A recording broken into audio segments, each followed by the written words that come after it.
ನಮಸ್ಕಾರ. ಮುಖ್ಯಾಂಶಗಳು. ಸಾಗರ ಭಾರತ ಶೃಂಗಸಭೆಗೆ ಪ್ರಧಾನಿ ನರೇಂದ್ರ ಮೋದಿ ಚಾಲನೆ. ಸಮುದ್ರ ತೀರದ ರಾಜ್ಯಗಳು, ಕೇಂದ್ರಾಡಳಿತ ಪ್ರದೇಶಗಳಲ್ಲಿ ಹೂಡಿಕೆಗೆ ಅವಕಾಶ. 7 ವಾರಗಳ ನಂತರ ಮೊದಲ ಬಾರಿ ಜಾಗತಿಕವಾಗಿ ಕೊರೋನಾ ಸೋಂಕು ಹೆಚ್ಚಳ. ವಿಶ್ವ ಆರೋಗ್ಯ ಸಂಸ್ಥೆ ಎಚ್ಚರಿಕೆ.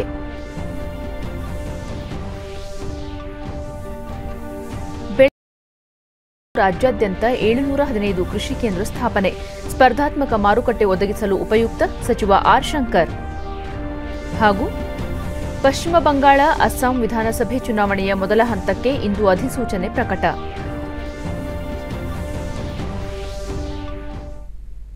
ವಾರ್ತೆಗಳ ವಿವರ.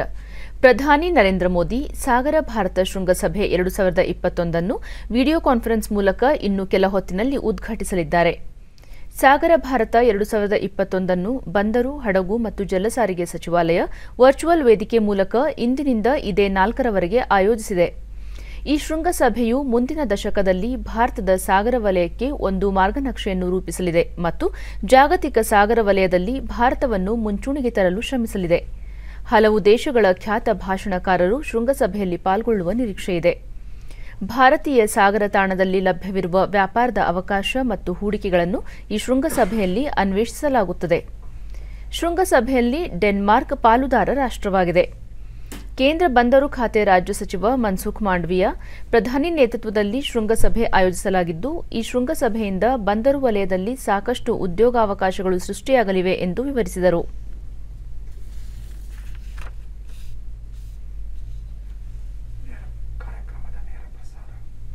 ಈಗ ಕಾರ್ಯಕ್ರಮದ ನೇರ ಪ್ರಸಾರ. And investors from around the world by showcasing investment opportunities in various ಈಗ ಸಾಗರ ಭಾರತ ಶೃಂಗಸಭೆ 2021 ಉದ್ಘಾಟನೆ ಕಾರ್ಯಕ್ರಮದ ನೇರ ಪ್ರಸಾರ. areas of mutual cooperation and technology sharing with countries. Major ports, PSUs and authorities of my ministry have signed more than 400 MOUs for investment and compendium of around 400 investable projects have also been identified.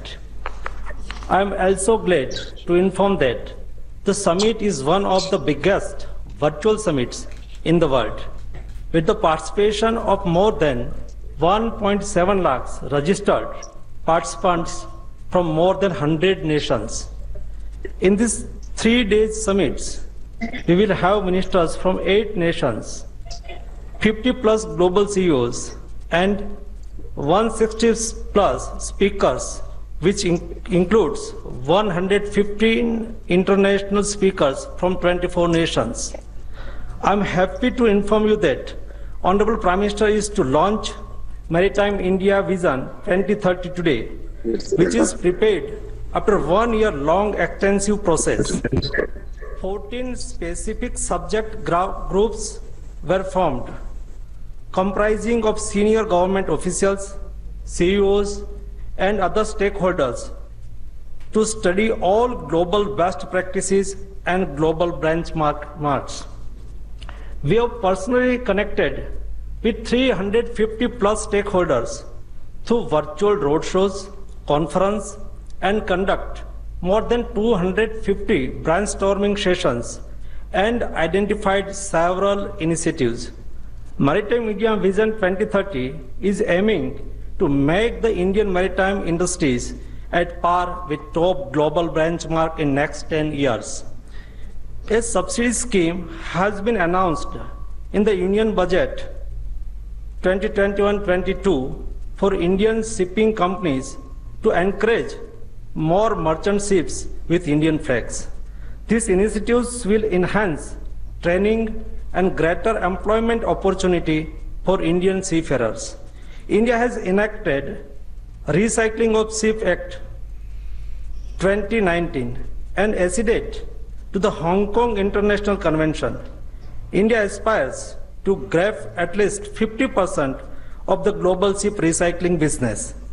The capacity of recycling shipyards would be double from 4.5 million LDT by 2024.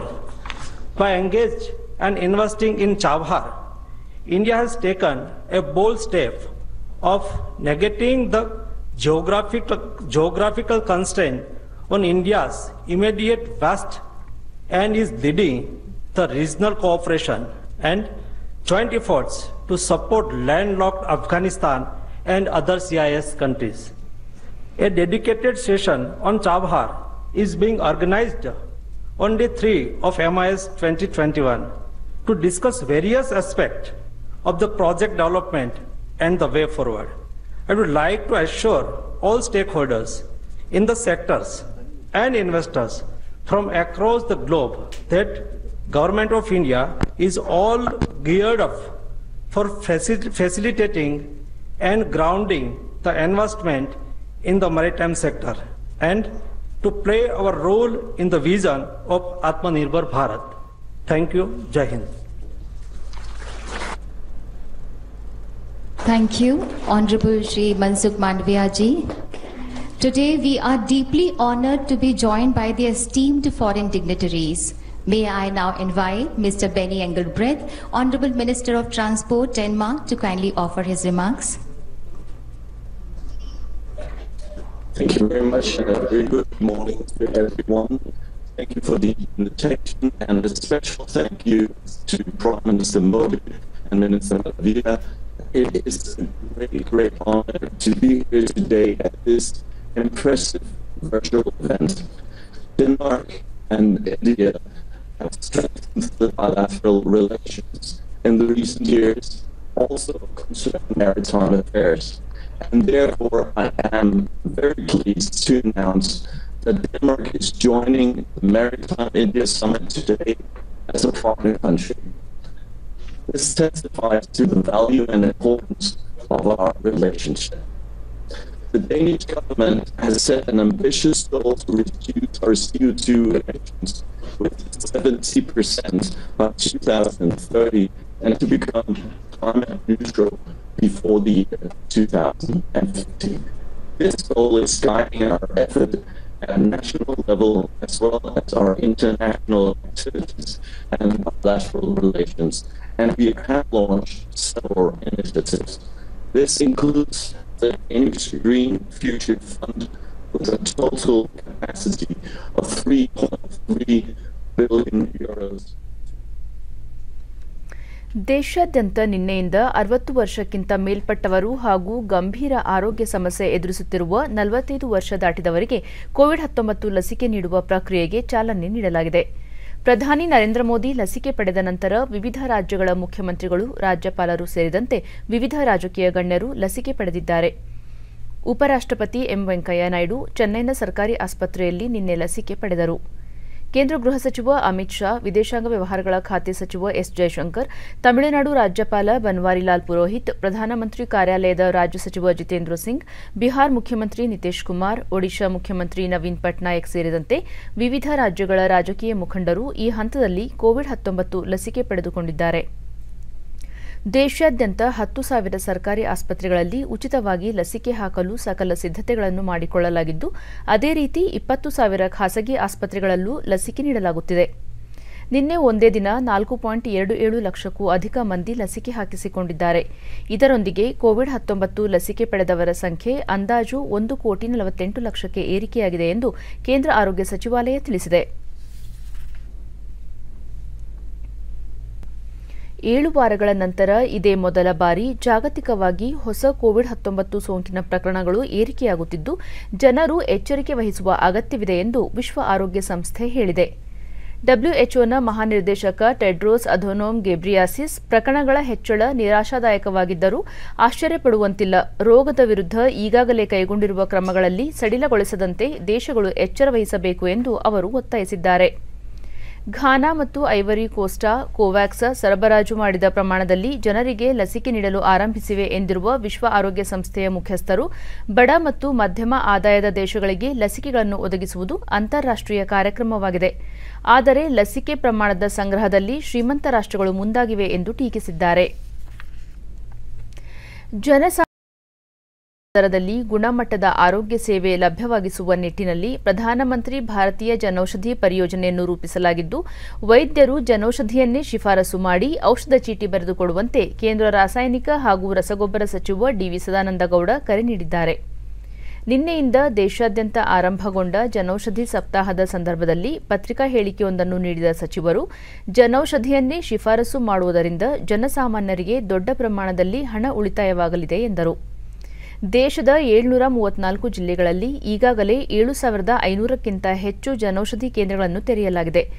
ಜನೌಷಧಿ ಮಳಿಗೆಗಳ ಮೂಲಕ ಸದ್ಯ 745 ನಮೂನೆ ಔಷಧಗಳು ಹಾಗೂ 117 ಶಸ್ತ್ರಚಿಕಿತ್ಸಾ ಉಪಕರಣಗಳನ್ನು ಮಾರಾಟ ಮಾಡಲಾಗುತ್ತಿದೆ. ಸಾಮಾನ್ಯ ಔಷಧ ಅಂಗಡಿಗಳಲ್ಲಿ ಸಿಗುವ ಔಷಧಕ್ಕೂ ಜನೌಷಧ ಕೇಂದ್ರಗಳಲ್ಲಿ ಸಿಗುವ ಔಷಧಗಳಿಗೂ ಯಾವುದೇ ವ್ಯತ್ಯಾಸವಿಲ್ಲ ಎಂದು ತಿಳಿಸಿದರು. ಜನೌಷಧಿಯ ದರ 10% 90% ಕಡಿಮೆಯಾಗಿದೆ. ಜನೌಷಧಿ ಸಪ್ತಾಹದ ಅಂಗವಾಗಿ ದೇಶಾದ್ಯಂತ 1,000 ಆರೋಗ್ಯ ಶಿಬಿರಗಳನ್ನು ಏರ್ಪಡಿಸಲಾಗಿದೆ. ಉಚಿತ ಆರೋಗ್ಯ ತಪಾಸಣೆ, ಉಚಿತ ಔಷಧ ವಿತರಣೆ ಸೇರಿದಂತೆ ಜನೌಷಧಿ ಬಗ್ಗೆ ಜನರಲ್ಲಿ ಅರಿವು ಮೂಡಿಸಲು 1 ವಾರ ಕಾಲ ಬೇರೆ ಬೇರೆ ಕಾರ್ಯಕ್ರಮಗಳನ್ನು ಹಮ್ಮಿಕೊಳ್ಳಲಾಗಿದೆ ಎಂದರು. ಇದೇ 7ರಂದು ಪ್ರಧಾನಿ ನರೇಂದ್ರ ಮೋದಿ ಅವರು ಜನೌಷಧಿ ಅಂಗಡಿ ಮಾಲೀಕರು ಹಾಗೂ ಫಲಾನುಭವಿಗಳ ಜೊತೆ ವಿಡಿಯೋ ಕಾನ್ಫರೆನ್ಸ್ ಮೂಲಕ ಸಂವಾದ ನಡೆಸಲಿದ್ದಾರೆ.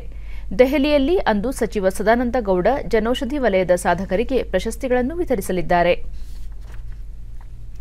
ಕೊಪ್ಪಳ ಜಿಲ್ಲೆಯಲ್ಲಿ ಕೇಂದ್ರ ಸರ್ಕಾರದ ಆತ್ಮನಿರ್ಭರ್ ಯೋಜನೆಯಡಿ ಏರ್ಪಡಿಸಿದ್ದ ಒಂದು ಜಿಲ್ಲೆ ಒಂದು ಬೆಳೆ ಕಾರ್ಯಕ್ರಮದಡಿ ಸೀಬೆಹಣ್ಣಿನ ತಾಂತ್ರಿಕ ಕಾರ್ಯಾಗಾರವನ್ನು ತೋಟಗಾರಿಕೆ ಹಾಗೂ ರೇಷ್ಮೆ ಇಲಾಖೆ ಸಚಿವ ಆರ್ ಶಂಕರ್ ನಿನ್ನೆ ಉದ್ಘಾಟಿಸಿದರು.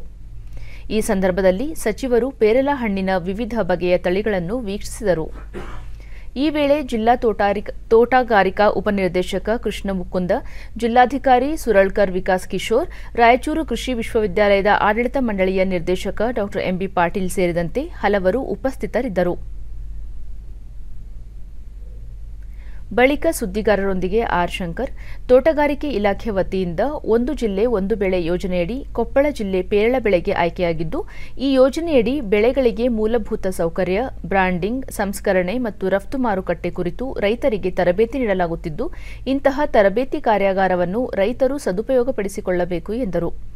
ರೈತರು ಬೆಳೆಯುವ ಯಾವುದೇ ಬೆಳೆಗಳಿಗೆ ಮಾಹಿತಿ ಒದಗಿಸಲು ರಾಜ್ಯದಲ್ಲಿ ಒಟ್ಟು 715 ಕೃಷಿ ಕೇಂದ್ರಗಳನ್ನು ತೆರೆಯಲಾಗಿದ್ದು, ಬೆಳೆ, ಬ್ಯಾಂಕ್ ಸಹಾಯ, ಸರ್ಕಾರದ ಸೌಲಭ್ಯ, ಸಬ್ಸಿಡಿ ಸೇರಿದಂತೆ ಮುಂತಾದ ವಿಷಯಗಳ ಕುರಿತು ಇಲ್ಲಿ ಮಾಹಿತಿ ನೀಡಲಾಗುತ್ತದೆ. ರೈತರ ಬೆಳೆಗಳಿಗೆ ಉತ್ತಮ ಮಾರುಕಟ್ಟೆ ಒದಗಿಸಲು ಈ ಯೋಜನೆ ಉಪಯುಕ್ತವಾಗಿದೆ ಎಂದು ವಿಶ್ಲೇಷಿಸಿದರು.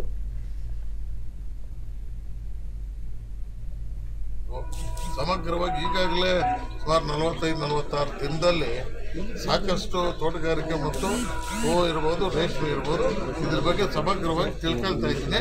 ಅದಕ್ಕೆ ಇಂಪ್ಲಿಮೆಂಟೇಷನ್ ಮಾಡಲಿಕ್ಕೆ ಕೂಡ ಮಾನ್ಯ ಮುಖ್ಯಮಂತ್ರಿಗಳ ಗಮನಕ್ಕೆ ತಂದಿದೆ. ಜಿಲ್ಲೆಯ ಬಸಾಪುರ ಕೈಗಾರಿಕಾ ವಲಯದಲ್ಲಿ ಪೇರಲ ಬೆಳೆಗೆ ಸಂಸ್ಕರಣಾ ಘಟಕ ಸ್ಥಾಪಿಸಲು ಜಿಲ್ಲಾಧಿಕಾರಿಗಳು ಯೋಜನೆ ರೂಪಿಸಿದ್ದು, ಇದಕ್ಕೆ ಪೂರಕವಾಗಿ ರೈತರು ತಮ್ಮ ಉತ್ಪನ್ನ ಹೆಚ್ಚಿಸಿಕೊಂಡು ಆರ್ಥಿಕವಾಗಿ ಸಬಲರಾಗಬೇಕು ಎಂದು ತಿಳಿಸಿದರು. ಓಪನಿಂಗ್ ಮಾಡ್ತಾ ಇದ್ದೀವಿ, ಬಿಡುಗಡೆಗೊಳಿಸ್ತೀವಿ. ಅದೇ ರೀತಿಯಾಗಿ ಮುಂದಿನ ದಿನಗಳಲ್ಲಿ ರೈತರಿಗೆ ಇನ್ನು ಹೆಚ್ಚಿನ ಬೆಳೆ ಬೆಳೆದಾಗ ಮಾರುಕಟ್ಟೆ ಸಮಸ್ಯೆ ಆಗಬಾರ್ದು ಅಂತೇಳಿ ಒಂದು ಪ್ರೊಸೆಸಿಂಗ್ ಯೂನಿಟ್ಗಳನ್ನ, ಅಂದ್ರೆ ಸಂಸ್ಕರಣೆಗಳನ್ನಾಗಲಿ, ಅದನ್ನ ಪ್ಯಾಕಿಂಗ್ ಮಾಡೋದಾಗ್ಲಿ, ಗ್ರೇಡಿಂಗ್ ಮಾಡಲಿ, ಎ ಕ್ವಾಲಿಟಿ ಹಣ್ಣುಗಳನ್ನ ನಾವು 50 ರೂಪಾಯಿ ಕೆಜಿವರೆಗೂ ಮಾರಾಟ ಮಾಡಿದ್ವಿ ಅಂತ ಹೇಳಿದ್ರೆ ರೈತರಿಗೆ ಸಾಕಷ್ಟು ಲಾಭ ಆಗ್ತದೆ. ಸಹಕಾರ ಸಚಿವ ಎಸ್ಟಿ ಸೋಮಶೇಖರ್ ಅಧ್ಯಕ್ಷತೆಯಲ್ಲಿ ಬೆಂಗಳೂರಿನಲ್ಲಿಂದು ರಾಜ್ಯದ ಎಲ್ಲ ಡಿಸಿಸಿ ಬ್ಯಾಂಕ್ಗಳ ಪ್ರಗತಿ ಪರಿಶೀಲನಾ ಸಭೆ ನಡೆಯಲಿದೆ. ಸಭೆಯಲ್ಲಿ ಎಲ್ಲ ಡಿಸಿಸಿ ಬ್ಯಾಂಕ್ಗಳ ಮುಖ್ಯ ಕಾರ್ಯನಿರ್ವಹಣಾಧಿಕಾರಿಗಳು ಮತ್ತು ಅಧ್ಯಕ್ಷರು ಪಾಲ್ಗೊಳ್ಳಲಿದ್ದಾರೆ. ಕೋಲಾರ ಜಿಲ್ಲೆಯ ಕೆಜಿಎಫ್ ತಾಲೂಕಿನ ಚೇತಮಂಗಲ ಮೀನುಗಾರಿಕೆ ಉತ್ಪಾದನಾ ಕೇಂದ್ರಕ್ಕೆ ಮೀನುಗಾರಿಕೆ ಮತ್ತು ಬಂದರು ಹಾಗೂ ಒಳನಾಡು ಜಲಸಾರಿಗೆ ಸಚಿವ ಎಸ್ ಅಂಗಾರ ನಿನ್ನೆ ಭೇಟಿ ನೀಡಿ ಪರಿಶೀಲನೆ ನಡೆಸಿದರು. ಈ ವೇಳೆ ಮೀನುಗಾರಿಕೆ ಇಲಾಖೆ ಅಧಿಕಾರಿಗಳು, ಸಿಬ್ಬಂದಿ ಸೇರಿದಂತೆ ಹಲವರು ಉಪಸ್ಥಿತರಿದ್ದರು. ಬಳಿಕ ಸಚಿವರು ಬಂಗಾರಪೇಟೆ ತಾಲೂಕಿನ ಮಾರ್ಕಂಡೇಯ ಮೀನುಗಾರಿಕೆ ಉತ್ಪಾದನಾ ಕೇಂದ್ರಕ್ಕೆ ಆಗಮಿಸಿ ಸ್ವಚ್ಛತೆ ಮತ್ತು ನೈರ್ಮಲ್ಯಕ್ಕೆ ಹೆಚ್ಚಿನ ಕಾಳಜಿ ವಹಿಸುವಂತೆ ಅಧಿಕಾರಿಗಳಿಗೆ ಸೂಚಿಸಿದರು.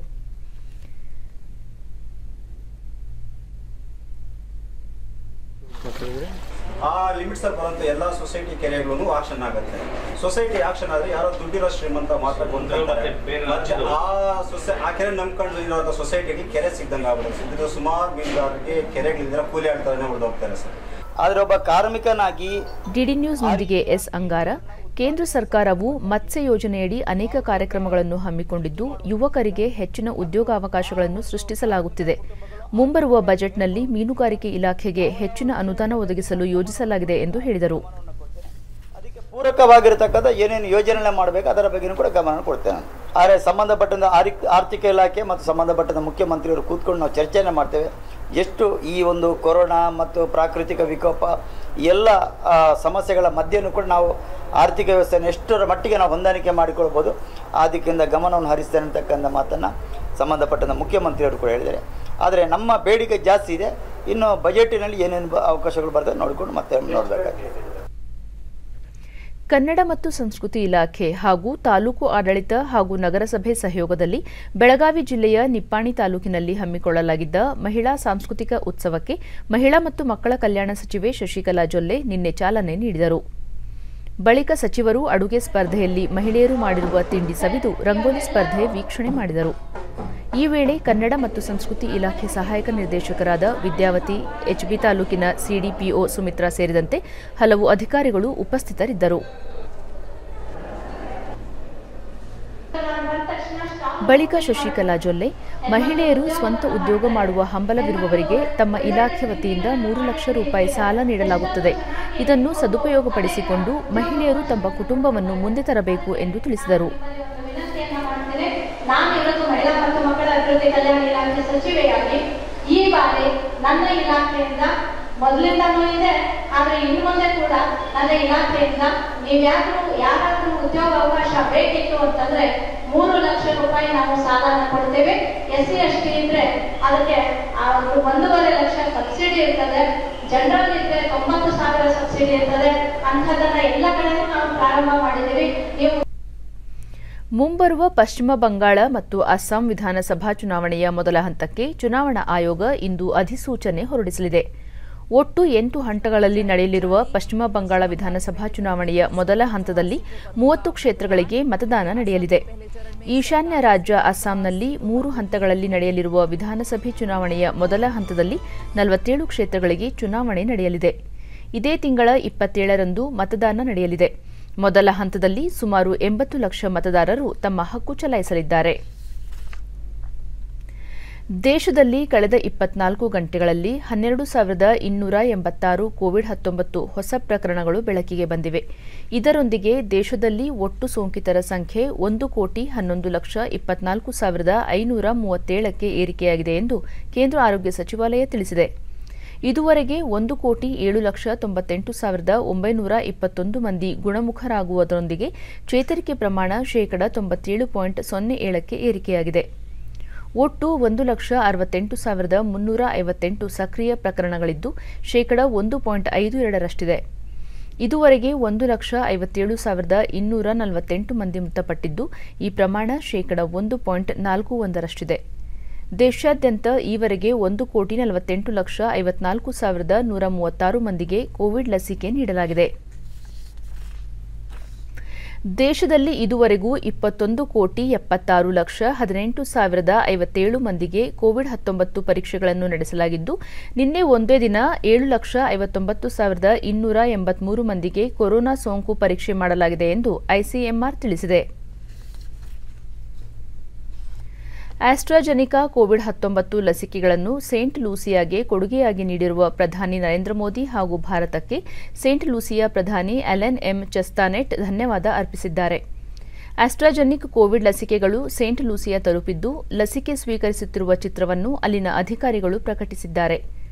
ಭಾರತ ಕೋವಿಡ್ ಲಸಿಕೆಗಳ ಉತ್ಪಾದನೆಯಲ್ಲಿ ಸ್ವಾವಲಂಬನೆ ಸಾಧಿಸಿದ್ದು, ತನಗಲ್ಲದೆ ನೆರೆ ಹಾಗೂ ಇತರೆ ರಾಷ್ಟ್ರಗಳಿಗೆ ರವಾನಿಸುವ ಮೂಲಕ ಜಾಗತಿಕ ನಾಯಕನ ಹಾದಿಯಲ್ಲಿ ದಾಪುಗಾಲಿಟ್ಟಿದೆ. Indian certificate of secondary education ICSE 10 ಮತ್ತು 12ನೇ ತರಗತಿಗಳ ಪರೀಕ್ಷಾ ದಿನಾಂಕ ಪ್ರಕಟಿಸಿದೆ. 12ನೇ ತರಗತಿ ಪರೀಕ್ಷೆಗಳು ಏಪ್ರಿಲ್ 8ರಿಂದ ಹಾಗೂ 10ನೇ ತರಗತಿ ಪರೀಕ್ಷೆಗಳು ಮೇ 5ರಿಂದ ಆರಂಭವಾಗಲಿವೆ. 10ನೇ ತರಗತಿ ಬೋರ್ಡ್ ಪರೀಕ್ಷೆಗಳು ಮೇ 5ರಿಂದ ಜೂನ್ 7ರವರೆಗೆ ನಡೆಯಲಿದ್ದು, ಇಂಡಿಯನ್ ಸ್ಕೂಲ್ ಸರ್ಟಿಫಿಕೇಟ್ ಎಕ್ಸಾಮಿನೇಷನ್ನ 12ನೇ ತರಗತಿಗೆ ಏಪ್ರಿಲ್ 8ರಿಂದ ಜೂನ್ 16ರವರೆಗೆ ಪರೀಕ್ಷೆ ನಡೆಯಲಿದೆ ಎಂದು ಐಸಿಎಸ್ಸಿ ಮುಖ್ಯ ಕಾರ್ಯನಿರ್ವಾಹಕ ಮತ್ತು ಕಾರ್ಯದರ್ಶಿ ಗೆರಿ ಅರಾಥೂನ್ ತಿಳಿಸಿದ್ದಾರೆ. ಉತ್ತರ ಕನ್ನಡ ಜಿಲ್ಲೆಯ ಶಿರಸಿ ತಾಲೂಕಿನ ಸೋಂದಾ ಸ್ವರ್ಣವಲ್ಲಿ ಮಹಾಸಂಸ್ಥಾನದ ಪೀಠಾಧೀಶ ಶ್ರೀ ಗಂಗಾಧರೇಂದ್ರ ಧ್ವಜಾರೋಹಣದ ತ್ರಿದಶಮಾನೋತ್ಸವ ಕಾರ್ಯಕ್ರಮ ನಿನ್ನೆ ಜರುಗಿತು. ಈ ಸಂದರ್ಭದಲ್ಲಿ ನೂತನ ವಿದ್ಯಾಭವನವನ್ನು ಮುಜರಾಯಿ ಸಚಿವ ಕೋಟಾ ಶ್ರೀನಿವಾಸ ಪೂಜಾರಿ ಲೋಕಾರ್ಪಣೆಗೊಳಿಸಿದರು. ಆರೋಗ್ಯ ಮತ್ತು ವೈದ್ಯಕೀಯ ಶಿಕ್ಷಣ ಸಚಿವ ಡಾ ಕೆ ಸುಧಾಕರ್ ಹಲವು ಸಾಧಕರಿಗೆ ಸನ್ಮಾನಿಸಿದರು. ಈ ವೇಳೆ ಕಾರ್ಮಿಕ ಸಚಿವ ಶಿವರಾಂ ಹೆಬ್ಬಾರ್, ಮಾಜಿ ಸಚಿವ ಆರ್.ವಿ. ದೇಶಪಾಂಡೆ ಸೇರಿದಂತೆ ಹಲವರು ಉಪಸ್ಥಿತರಿದ್ದರು.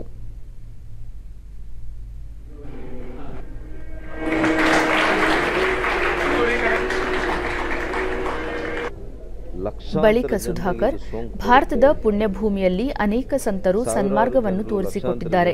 ಶಂಕರಾಚಾರ್ಯರು ಇದಕ್ಕೆ ಮುನ್ನುಡಿ ಬರೆದರು. ಅವರು ಸ್ಥಾಪಿಸಿದ ಪೀಠಗಳಲ್ಲಿ ಸ್ವರ್ಣವಲ್ಲಿ ಸಹ ಒಂದಾಗಿದೆ ಎಂದರು.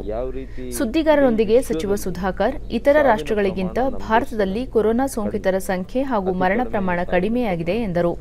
ಸೋಂಕಿತರ ಪ್ರಮಾಣ ಕೂಡ ಕಡಿಮೆಯಾಗಿದೆ.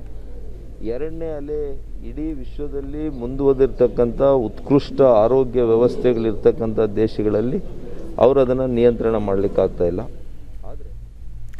ಯಕ್ಷಗಾನ ಕರುನಾಡ ಕರಾವಳಿಯ ಗಂಡು ಕಲೆ.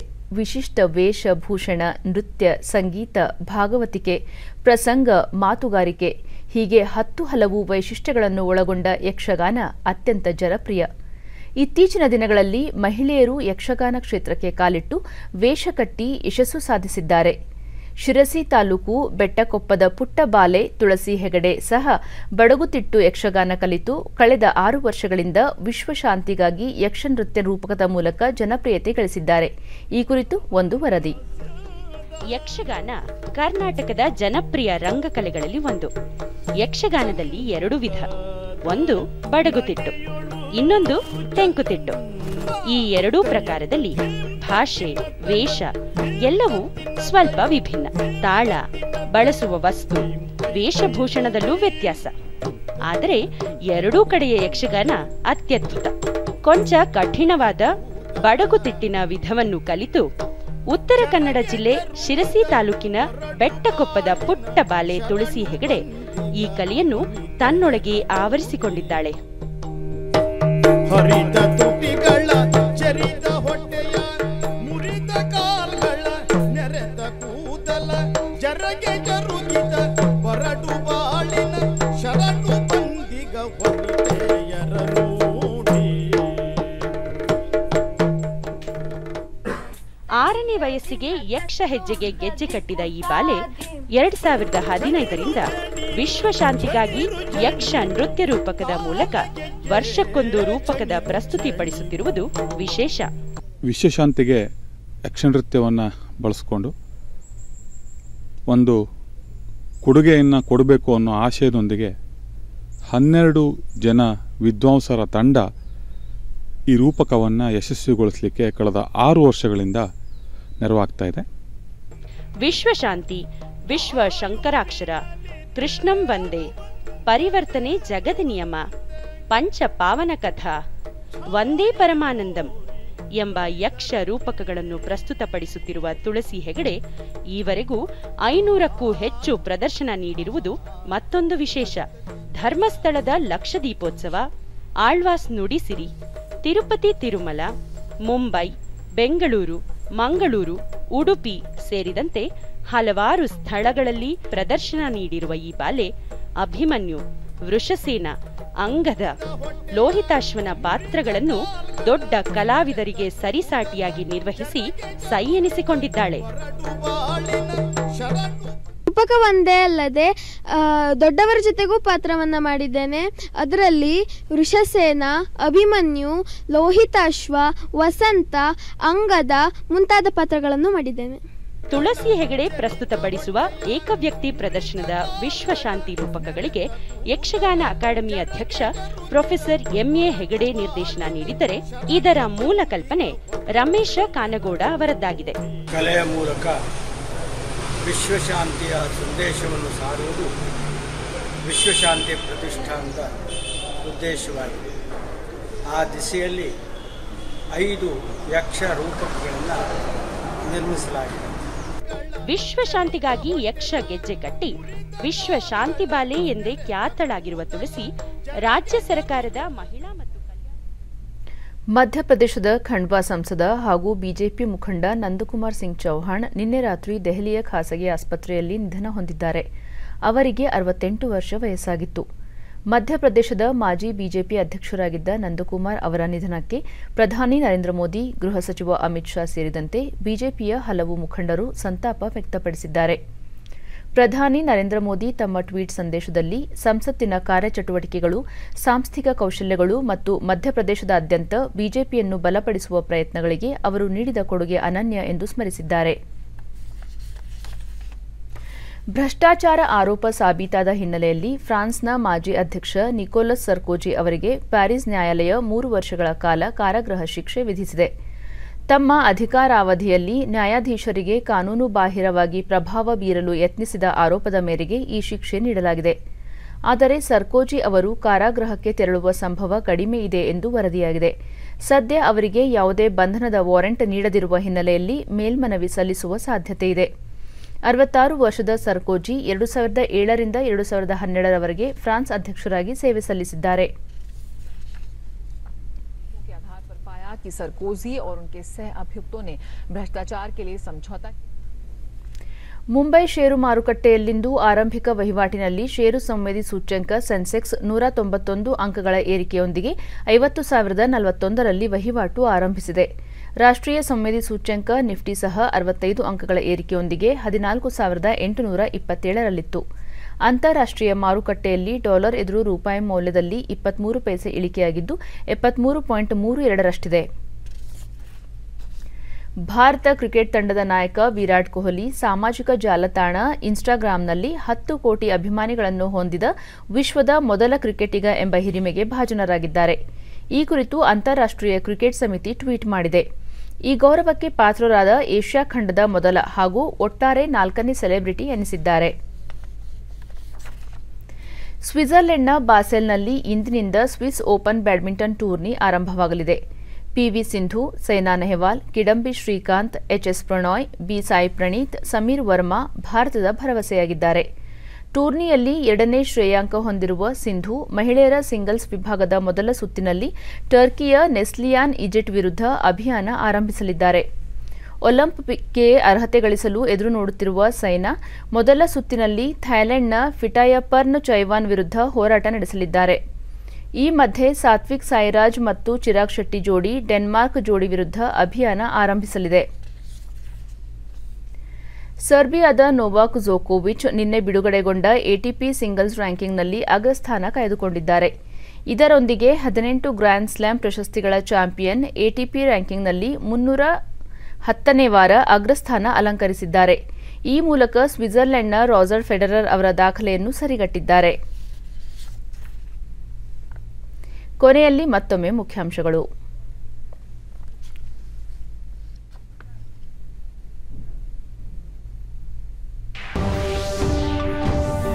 ಸಾಗರ ಭಾರತ ಶೃಂಗಸಭೆಗೆ ಪ್ರಧಾನಿ ನರೇಂದ್ರ ಮೋದಿ ಚಾಲನೆ. ಸಮುದ್ರ ತೀರದ ರಾಜ್ಯಗಳು, ಕೇಂದ್ರಾಡಳಿತ ಪ್ರದೇಶಗಳಲ್ಲಿ ಹೂಡಿಕೆಗೆ ಅವಕಾಶ. 7 ವಾರಗಳ ನಂತರ ಮೊದಲ ಬಾರಿ ಜಾಗತಿಕವಾಗಿ ಕೊರೋನಾ ಸೋಂಕು ಹೆಚ್ಚಳ, ವಿಶ್ವ ಆರೋಗ್ಯ ಸಂಸ್ಥೆ ಎಚ್ಚರಿಕೆ.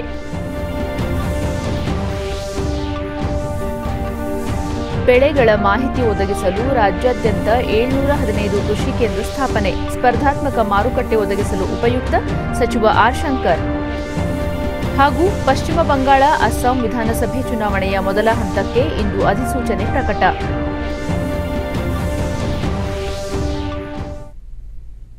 ನಮ್ಮ ವಾರ್ತಾ ಪ್ರಸಾರವನ್ನು ನೀವು ಡಿಡಿ ಚಂದನ ನ್ಯೂಸ್ ಯೂಟ್ಯೂಬ್ ಚಾನೆಲ್ನಲ್ಲೂ ವೀಕ್ಷಿಸಬಹುದು. ನಮ್ಮ ಮುಂದಿನ ವಾರ್ತಾ ಪ್ರಸಾರ ಮಧ್ಯಾಹ್ನ 1 ಗಂಟೆಗೆ ಡಿಡಿ ಚಂದನದಲ್ಲಿ. ನಮಸ್ಕಾರ.